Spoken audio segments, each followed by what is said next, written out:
EU Commissioner for Transport Adina Vălean was challenged over the European Union's failure to ensure airlines across member states comply with refund laws during the coronavirus. Passengers across the bloc have denounced the struggle to get their flights and package holidays reimbursed after widespread cancellations during the coronavirus pandemic. Following demands from a Dutch traveller for the EU to intervene, Euronews host Oliver Miocic confronted Mrs. Vălean over the discord among member states on the issue of flight reimbursement. Mr. Miocic said, "She says she's hoping the EU will step up. Earlier on you were saying customers need to go to their national governments. You've got governments such as the Netherlands, you've got Germany saying, actually, the airline should be able to keep hold of the money. You've got a huge discord between what the national governments are saying and what EU law states in principle.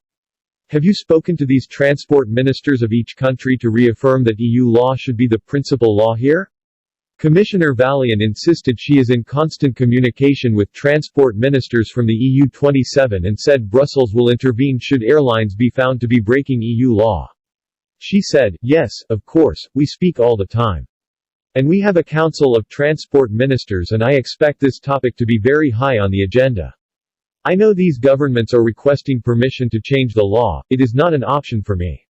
I don't think this is the right path. I think they have to put their energies into making the vouchers more attractive if they want to use mainly this instrument but allow the passengers to exercise their right to be reimbursed." Mrs. Vălean added, "We are talking about this kind of issue with ministers and we will take action if European law is infringed by a member state." Airlines across the European Union have been offering disgruntled passengers the option to reschedule their holidays and flights to a later date or to accept a voucher to use for a limited period of time to book a new flight. Under EU law, which still applies in the UK until December 31, passengers are also entitled to obtain a full refund if their plans are cancelled within 7 days of their request.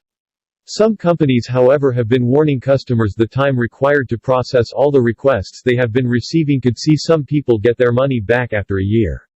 Despite securing a €7 billion £6 billion loan, Air France has warned passengers their compensation will not get to them until 2021.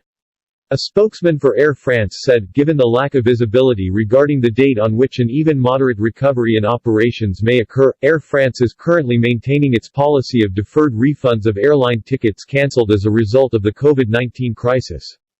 KLM, a partner of Air France, has adopted the same policy after being offered a €4 bill and £3 billion bailout from the Dutch government. The British government gave EasyJet a €686 million £597 million bailout earlier in the month and have been advising customers they can secure a refund by calling their support line. But passengers have complained about the long waiting time to speak to an advisor for the company.